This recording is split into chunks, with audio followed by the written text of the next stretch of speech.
Pada pertemuan ini kita akan membahas tentang proses kejadian manusia dalam pendekatan sains dan Islam, atau pendekatan ilmu pengetahuan dan agama. Dan untuk diketahui bahwa sesungguhnya proses kejadian manusia ini juga telah diteliti dan dibahas oleh ilmu pengetahuan. Tapi tentu sebelumnya telah dibahas, dijelaskan di dalam firman Allah di dalam Al-Quran. Baik, sambil menyimak, silakan menuliskan absen, nama dan NIM serta jurusan. Kami dua kelas ya. Nama, NIM, dan jurusan masing-masing di kolom chat. Iya, Pak. Baik, Pak. Baik, sebelum kita masuk pada pembahasan kejadian manusia, proses penciptaan manusia, atau proses pembentukan manusia di dalam rahim seorang perempuan, maka pertama kita mulai dengan pembahasan tentang manusia oleh beberapa ahli. Apa yang dimaksud dengan manusia? Menurut para ahli, diantaranya adalah Paul dan Janet W.K., menjelaskan tentang manusia bahwa manusia merupakan makhluk yang terbuka. Kemudian bebas memilih makna di dalam setiap situasi, mengemban tanggung jawab atas setiap keputusan, yang hidup secara berkelanjutan, serta turut menyusun pola hubungan antar sesama dan unggul multidimensional dengan kemungkinan. Jadi menurut dua pakar ini, mereka mengatakan bahwa manusia itu makhluk yang terbuka. Memang begitu manusia, bisa berinteraksi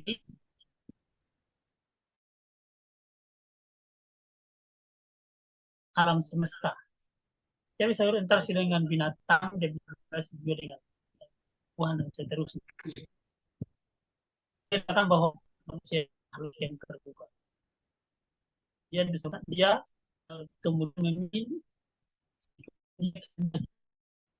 dia berada di yang tinggi, yang panas, yang hangat, yang senang dan susah. Dia berada di situasi. Kemudian dalam menjalani proses kehidupannya ada tanggung jawab. Ya. Mengemban tanggung jawab atas keputusan-keputusan yang kita ambil. Jadi mengambil keputusan, dia siap menjalankan keputusannya. Dia menjalani proses kehidupan secara berkelanjutan.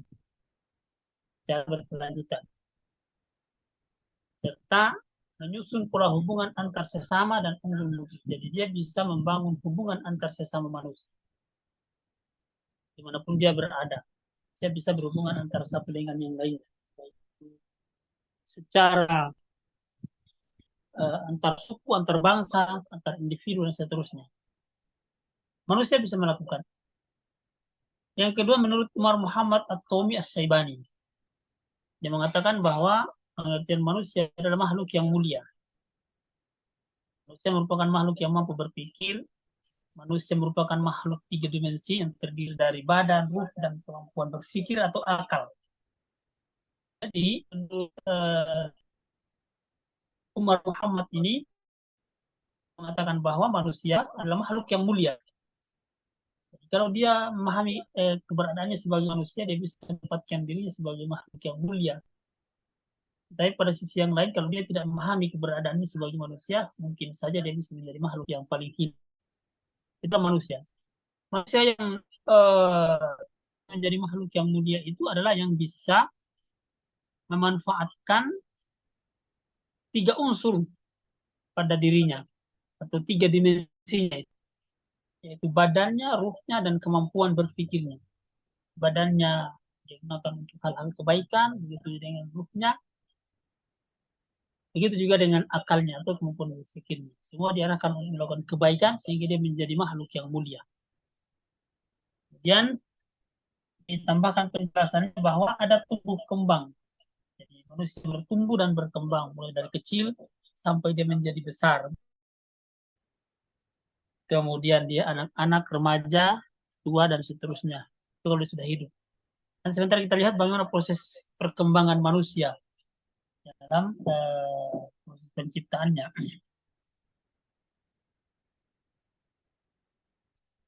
Baik. Dan ada para ahli ini artinya bisa dikembangkan atau dilihat di referensi-referensi ya. Ada Upanishad menjelaskan tentang manusia, bahwa manusia terdiri unsur roh atau atman, kemudian pikiran, jiwa, atau prana. Bersama dengan penjelasan tadi atau begitu juga dengan Socrates, mengatakan bahwa manusia itu adalah memiliki dua kaki, memiliki datar dan lebar. Penjelasan Socrates ya, sudah manusia Socrates.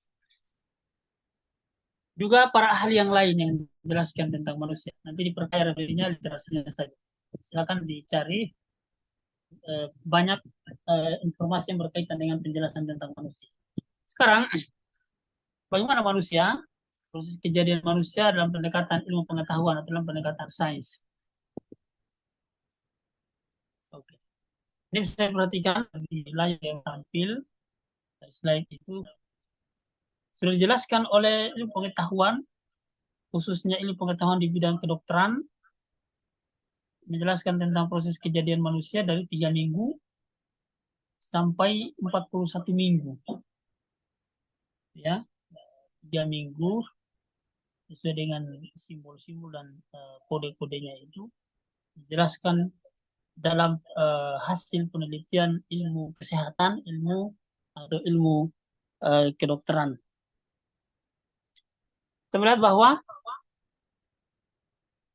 3 minggu sel telur yang telah dibuahi akan mulai berkembang dan membentuk sebuah kantung yang berisi bakal janin, embrio, dan plasenta. Jadi untuk diketahui sebelum masuk pada usia 3 minggu itu, dan ini terjadi di dalam rahim seorang ibu, seorang perempuan.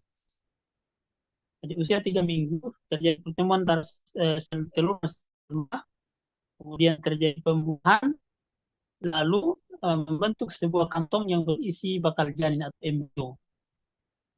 Ini bisa dilihat ini. Juga memiliki plasenta. Plasenta inilah yang menghubungkan antara janin dan induknya atau ibunya. Karena janin atau embrio ini nanti akan mendapatkan asupan makanan dari ibunya, dari induknya.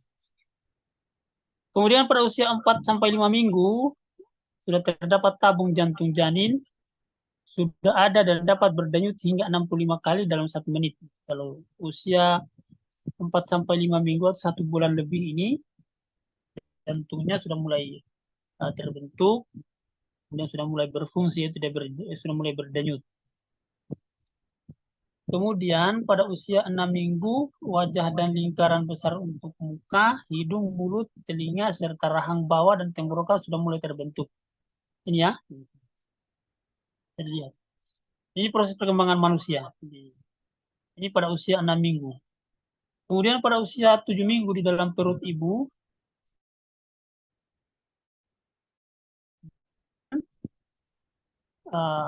rahim kini telah berukuran 2 kali lipat. Jadi dalam ilmu anatomi dan fisiologi, nanti kalian akan belajar juga ilmu anatomi.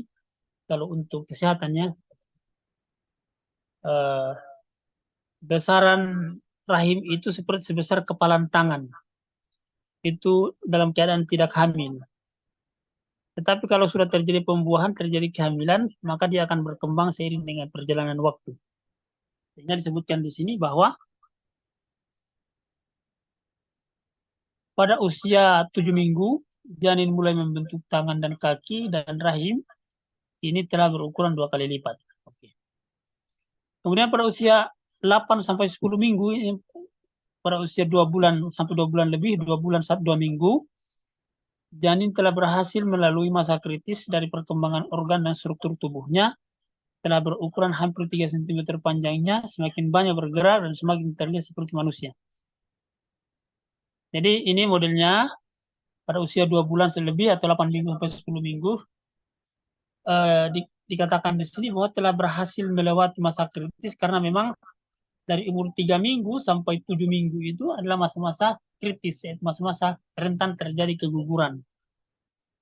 Kalau sudah 8 minggu atau 2 bulan, maka sudah melekat sudah kuat perlekatannya pada ibunya. Sehingga disebutkan bahwa dia telah melewati masa-masa kritis dan janin sudah mulai membesar. Ini bisa dilihat dari gambarnya ini 8 sampai 10 minggu.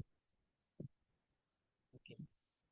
Kemudian 11 sampai 13 minggu otak bayi akan berkembang dengan pesat, ginjalnya mulai mengeluarkan urin dan jari-jarinya telah bisa mengepal seperti tinju. Ini ya, ini mulai berbentuk. Otaknya sudah mulai berkembang, kemudian ginjalnya juga sudah mulai berfungsi, sudah bisa mengeluarkan urin. Jari-jarinya telah mengepal seperti tinju. Ya. Kemudian 14 sampai 18 minggu, indera perasanya berbentuk dan ia sudah mulai bisa mendeteksi cahaya. Jadi kalau ada cahaya menyentuh perut ibu, maka dia sudah merasakan cahaya. Kemudian pada usia sampai 22 minggu, bayi dalam kandungan sudah bisa mendengar suara. Minggu bayi akan lebih banyak menelan dan memproduksi mekonim atau kotoran. Sudah berfungsi alat vitalnya. Bayi sangat aktif dan semakin terlihat seperti manusia. Gitu ya. 19 sampai 22. Lalu pada usia 23 sampai 29 minggu, ini bayi sampai menghirup, hidungnya sudah berfungsi. Dia sudah bisa mengeluarkan cairan plasenta atau air ketuban yang merupakan pertanda baik bahwa karena dia dengan demikian dia sekaligus berlatih untuk bernapas.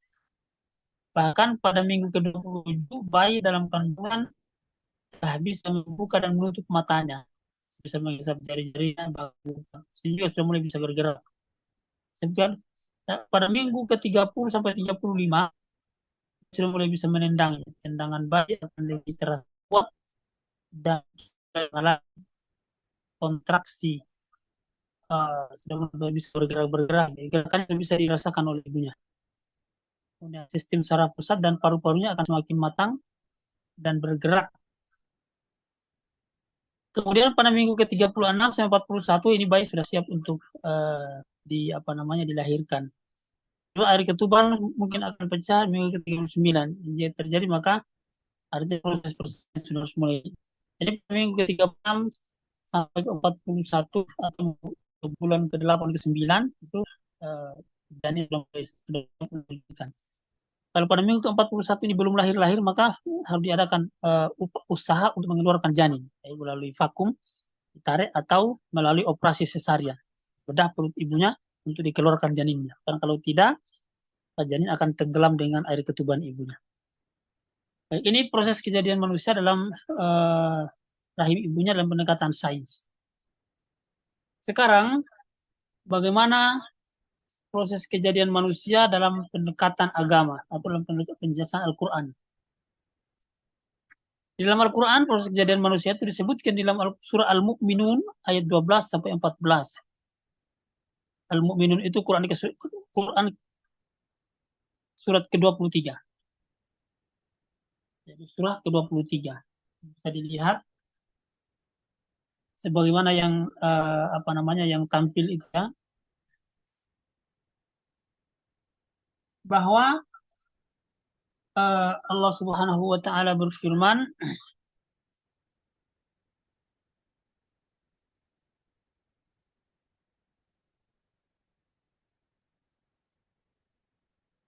"Laqad khalaqal insana min sulalatin min tin." Allah SWT berfirman, dan sesungguhnya kami telah menciptakan manusia dari saripat yang berasal dari tanah. Jadi Allah Subhanahu wa taala menciptakan manusia dari saripat yang berasal dari tanah, bahwa semua yang ada pada jasad manusia ini berasal dari tanah. Misalnya makanan itu ditanam di tanah, dan misalnya beras berasal dari padi ditanam di tanah, tumbuh dan kemudian digunakan untuk bahan makan manusia. Itu ayat yang pertama dalam Al-Quran surah Al-Mu'minun ayat 12 menjelaskan tentang asal usul kejadian manusia. Itu dia memang proses penciptaan manusia pertama Nabi Adam alaihissalam itu disebutkan dari tanah. Kemudian pada ayat ke-13 kan tsumma ja'alnahu nutfatan fi qararin makin. Apa kemudian kami jadikan sifat itu air mani yang disimpan dalam tempat yang kokoh yaitu dalam rahim. Jadi semua makanan-makanan yang dimakan oleh manusia yang ditanam di tanah itu kemudian dicerna, diproses di dalam tubuh manusia, dalam dan seterusnya jadi yang jadi air mani atau sperma seperti yang disebutkan pada dalam penjelasan ilmu pengetahuan tadi itu kemudian terjadi pertemuan dengan sel telur dan terjadi pembuahan. Kemudian ayat yang ke-14-nya Allah Subhanahu wa taala berfirman, "Tsumma khalaqnal nutfata 'alaqatan fa khalaqnal 'alaqata mudghatan fa khalaqnal mudghata 'idhama fa kasawna 'idhama lahma tsumma ansha'nahu khalqan akhar tabarakallahu ahsanul khaliqin." Allah Subhanahu wa taala, kemudian air mani itu kami jadikan segumpal darah, lalu segumpal darah itu kami jadikan segumpal daging, segumpal daging itu kami jadikan tulang belulang itu kami jadi bungkus dengan daging, kemudian kami jadikan dia makhluk yang berbentuk lain, maka Maha Suci Allah pencipta yang paling baik. Ini kejadian manusia atau terbentuknya manusia yang disebutkan dalam Al-Quran. Ini sejalan dengan apa yang disebutkan dari ilmu pengetahuan tadi itu. Nah itu disebutkan di sini bahwa setelah terjadi pembuahan, embrio tadi itu ya, bakal atau zigot, bakal janin itu dalam bentuk segumpal darah. Kemudian dia berkembang tak dari tiga minggu, 4-5 minggu dan seterusnya dijadikan oleh Allah Subhanahu wa taala segumpal daging seperti bentuk-bentuknya tadi itu. Kemudian dijadikan tulang, lalu tulang itu dibungkus dengan daging. Kemudian diciptakanlah dalam bentuk manusia yang sempurna. Makanya disebutkan kemudian kami jadikan dia makhluk yang berbentuk lain. Yang dimaksud di sini adalah manusia. Tsumma ansha'nahu khalqan akhar. Tabarakallahu ahsanul khaliqin. Maha suci Allah yang pencipta yang paling baik. Ini proses berkembangnya manusia dalam Al-Quran. Itu saya mengatakan bahwa Al-Quran lebih dulu menjelaskan tentang ini karena dijelaskan 1400 tahun yang lalu. Baik, lalu untuk apa manusia diciptakan oleh Allah Subhanahu wa taala? Apa tujuan penciptaan manusia? Ini tujuan penciptaan manusia. Yang pertama adalah untuk beribadah. Untuk beribadah. Bagaimana disebutkan dalam Al-Quran surah Az-Zariyat ayat 56 ini, "Wa ma khalaqtul jinna wal insa illa liya'budun." Tidaklah aku menciptakan jin dan manusia melainkan supaya mereka menyembah. Jadi ketahuilah bahwa tujuan penciptaan manusia di atas permukaan bumi adalah untuk menyembah kepada Allah, untuk beribadah kepada Allah Subhanahu wa taala. Jadi seharusnya setiap manusia beribadah kepada Allah Subhanahu wa taala. Sambil menulis nama dan kelasnya ya. Ini menjadi absen. Ini yang pertama. Jadi tujuan penciptaan manusia untuk beribadah kepada Allah Subhanahu wa taala. Sekarang apa itu yang dimaksud dengan ibadah? Al-ibadah didefinisikan secara bahasa atau etimologi berarti merendahkan diri serta tunduk. Merendahkan diri atau tunduk. Nanti dilihat merendahkan diri dan tunduk kepada siapa. Kemudian sedangkan menurut syara atau menurut pengertian atau terminologi, ibadah mempunyai banyak definisi. Di sini ada 3 definisi yang saya perlihatkan. Yang pertama, ibadah adalah taat kepada Allah dengan melaksanakan perintahnya melalui lisan para rasul. Yang kedua adalah ibadah adalah merendahkan diri kepada Allah Azza wa Jalla, yaitu tingkatan tunduk yang paling tinggi disertai dengan rasa mahabbah atau kecintaan yang paling tinggi. Ini definisi. Dan definisi yang ketiga ini adalah definisi yang sempurna. Ibadah adalah sebutan yang mencakup seluruh apa yang dicintai dan diridhoi oleh Allah Azza wa Jalla, baik berupa ucapan atau perbuatan, yang zahir maupun yang batin, yang nampak maupun yang tidak nampak. Dan yang sebutkan yang ketiga ini ada definisi yang paling lengkap. Jadi kalau ditanya apa itu al-ibadah, maka jawabannya adalah sebutan yang mencakup seluruh apa yang dicintai dan diridhoi oleh Allah Azza wa Jalla, baik berupa ucapan atau perbuatan, yang semua yang kita lakukan kalau itu dicintai dan diridhoi oleh Allah Subhanahu wa taala, itu adalah ibadah.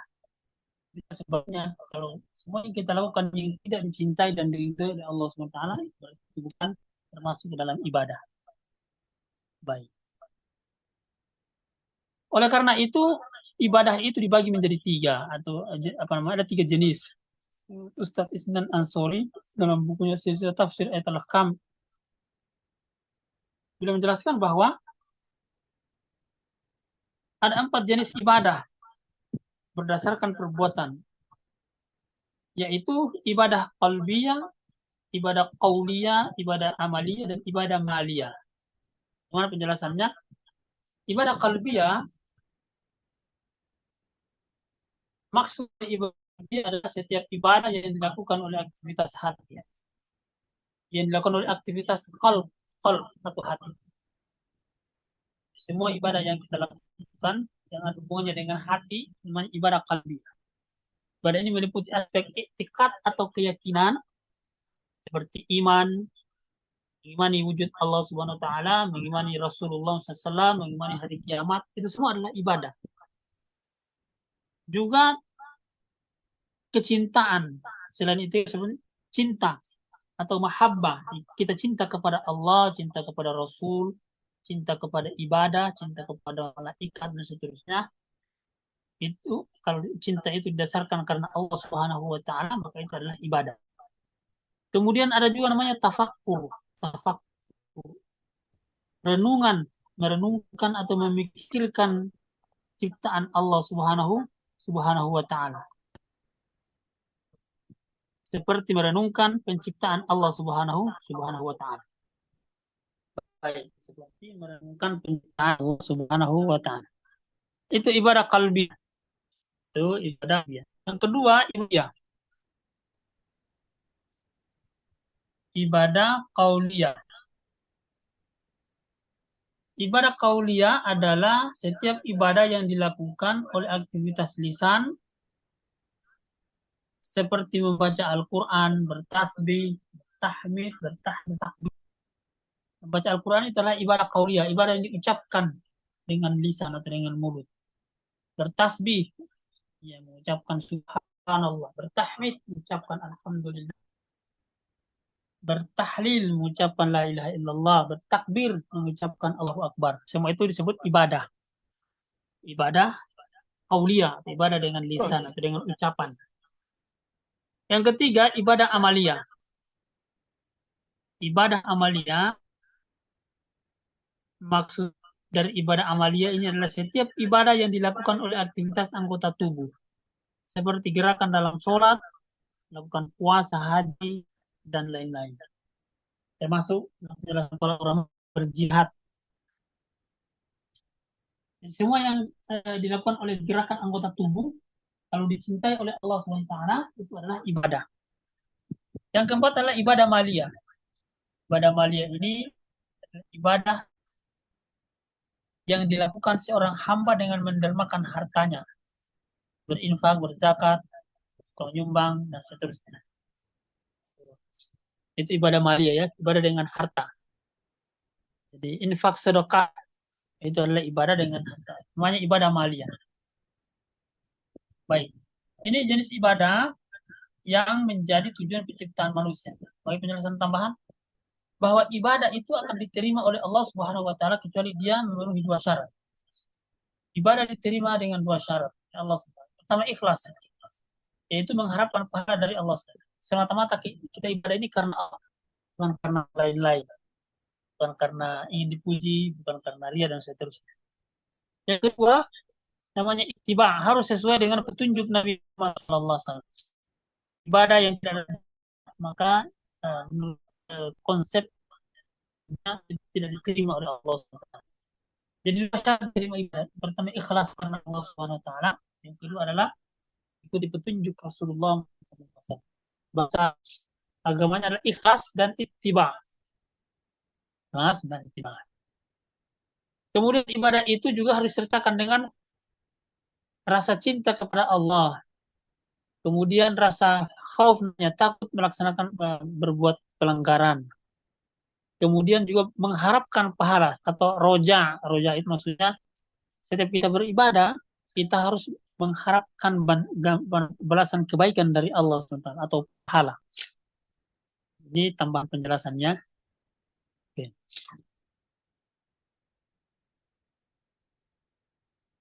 Kemudian yang kedua, tujuan penciptaan manusia adalah menjadi khalifah. Jadi khalifah.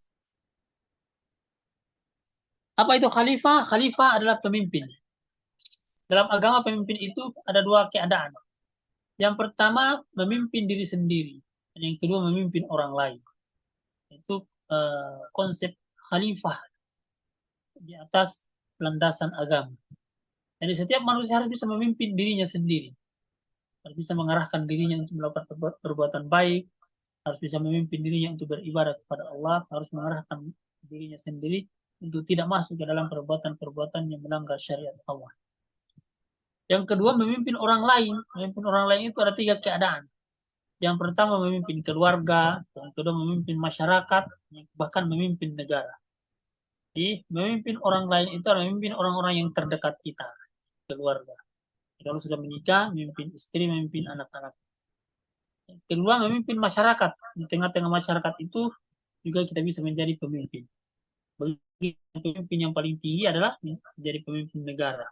Baik itu di tingkat kabupaten kota, provinsi maupun negara. Jadi inilah konsep kepemimpinan dalam Islam. Yang pertama memimpin diri sendiri, yang kedua memimpin orang lain. Oke. Apa landasannya? Dasarnya tujuan penciptaan manusia diantaranya adalah menjadi pemimpin. Ada di dalam Al-Quran surah Al-Baqarah ayat 30 ya. Allah berfirman, wa idh qala rabbuka lil malaikati inni ja'ilun fil ardi khalifah. Kemudian kalau ataj'alu fiha may yufsidu fiha wa yasfiku dima wa nahnu nusabbihu bihamdik wa nuqaddisu lak qala inni a'lamu ma la ta'lam. Allah berfirman, ingatlah ketika Tuhanmu berfirman kepada para malaikat, sesungguhnya aku hendak menjadikan seorang khalifah di muka bumi. Mereka berkata, mengapa engkau hendak menjadikan khalifah di muka bumi? Orang yang akan membuat kerusakan padanya dan menumpahkan darah. Padahal kami senantiasa bertasbih dengan memuji engkau dan mensucikan engkau. Allah Subhanahu wa taala berfirman, "Inni a'lamu ma la ta'lam." Sesungguhnya aku lebih tahu dari kamu. Intinya firman ini terkait dengan materi kita bahwa Allah telah menyebutkan di dalam Al-Quran bahwa akan menciptakan manusia yang akan menjadi pemimpin, jadi khalifah.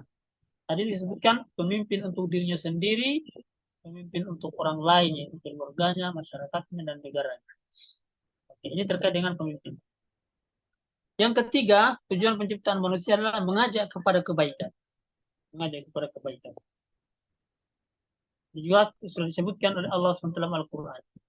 Allah berfirman, kuntum khaira ummatin ukhrijat linnas ta'muruna bil ma'ruf wa tanhauna 'anil munkar wa tu'minuna billah, dan seterusnya, bahwa Allah, kamu adalah umat yang terbaik yang dilahirkan manusia, menyuruh kepada yang ma'ruf, mencegah dari yang mungkar, beriman kepada Allah. Jadi ayat yang menjelaskan tentang ta'muruna bil ma'ruf ini artinya mengajak kepada kebaikan, menyuruh kepada yang ma'ruf atau menyuruh kepada kebaikan. Sehingga tugas manusia salah satu antaranya adalah mengajak manusia atau menyuruh manusia selalu melakukan kebaikan-kebaikan.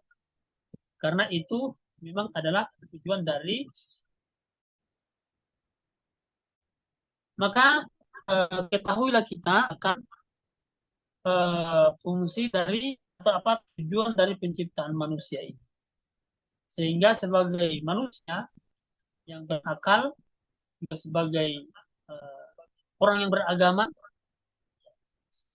maka kita harus memahami tujuan penciptaan manusia ini, kemudian kita harus resapi, kita renungkan, lalu kemudian kita usahakan untuk laksanakan atau aplikasikan dalam kehidupan keseharian kita. Terutama tujuan penciptaan manusia yang pertama tadi, yaitu untuk beribadah kepada Allah Subhanahu wa Ta'ala. Baik. Sebagai penjelasan tambahannya terkait dengan ibadah kepada Allah Subhanahu wa Ta'ala, bahwa ibadah itu harus dilandaskan kecintaan kepada Allah Subhanahu wa Ta'ala. Sudah disebutkan di dalam Quran surah Al-Anbiya-nya. Allah berfirman, innahum kanu yusari'una fil khairat wa yad'unana raghaban rahaba wa kanu lana khashi'in. Dalam ibadah itu sebutkan sesungguhnya mereka adalah orang-orang yang selalu bersegera dalam mengerjakan kebaikan. Mengerjakan kebaikan dan mereka berdoa kepada kami dengan penuh harap dan cemas. Kata Allah SWT, orang-orang yang beribadah itu adalah orang-orang yang senantiasa mengerjakan kebaikan dan berdoa, mengharapkan balasan dari doanya oleh Allah Subhanahu wa Ta'ala. Kemudian mereka melakukannya dengan khusyuk. Wa kanu lana khashi'in. Mereka adalah orang-orang yang khusyuk kepada kami. Jadi ketika beribadah, berdoa itu dilaksanakan dengan khusyuk. Sehingga dijelaskan oleh para ulama, sebagian salah berkata, siapa yang beribadah kepada Allah dengan rasa cinta, maka di sini adalah zindik. Siapa yang beribadah kepada Allah Subhanahu wa Ta'ala dengan rasa rojak saja, maka dia adalah murji. Siapa yang beribadah kepadanya hanya dengan khauf saja, maka dia adalah haruri. Dan siapa yang beribadah kepada Allah Subhanahu wa Ta'ala dengan khauf dan rojak, dengan cinta, dan kemudian takut untuk melakukan pelanggaran, kemudian dia beribadah dengan mengharapkan kebaikan dari Allah, mengharapkan pahala, maka dia adalah orang muwahhid, ahli ibadah. Ya, mereka adalah orang-orang yang benar-benar beribadah sesuai dengan yang sebenar-benarnya. Maka ibadah itu harus dilakukan di atas 3 landasan ini. Cinta kepada Allah, takut melaksanakan perbuatan dosa, kemudian mengharapkan ganjaran atau pahala dari sisi Allah Subhanahu wa Ta'ala. Dan tentunya nanti model ibadah yang akan kita nanti pada pertemuan ke-6 dan ke-7 dalam kuliah kita ini, saya sudah sebutkan yang lalu, bahkan kita akan bicara secara khusus tentang al-ibadah ini, baik itu secara teori pada pertemuan yang ke-6 dan pertemuan yang ke-7-nya kita akan melihat bagaimana praktek ibadah yang benar berdasarkan Al-Quran dan sunnah-sunnah Rasulullah Sallallahu Alaihi Wasallam. Karena itu ibadah yang kita sebutkan tadi itu dilandasi dengan dasar cinta kepada Allah, disebutkan di dalam Al-Qur'annya, Al-Qur'an surah Al-Anbiya ini, bahwa orang-orang yang beribadah itu tadi kita sebutkan mereka adalah orang-orang yang penuh harapan bahwa ibadahnya diterima oleh Allah Subhanahu wa Ta'ala. Nah, sehingga orang-orang yang beribadah dengan cara ibadah yang baik dan benar akan senantiasa dekat kepada Allah Subhanahu wa Ta'ala. Apalagi didasari dengan rasa cinta kepada Allah Subhanahu wa Ta'ala. Sehingga disebutkan di sini rasa cinta harus disertai dengan rasa rendah diri, sedangkan khauf harus dibarengi dengan rasa raja. Jadi kecintaan kita kepada Allah Subhanahu wa Ta'ala itu harus dengan rendah diri, dengan menundukkan diri kepada Allah Subhanahu wa Ta'ala. Kemudian rasa takut kita kepada Allah SWT itu dengan rasa berharap bahwa ibadah diterima oleh Allah Subhanahu wa Ta'ala. Sehingga dalam setiap ibadah harus terkumpul unsur-unsur ini. Allah berfirman tentang sifat hamba-Nya yang mukmin. Kemudian di sini dia mencintai mereka, hamba itu Allah mencintai mereka dan mencintai Allah SWT. Yuhibbunahum wa yuhibbunah. Ya. Dia mencintai mereka dan mereka mencintai Allah. Maksudnya Allah mencintai orang-orang yang beribadah. Orang-orang yang beribadah itu melakukannya dengan kecintaannya kepada Allah SWT. Walladzina amanu asyadda hubban lillah. Mereka mencintai Allah dengan cintaannya sebenar-benarnya. Baik,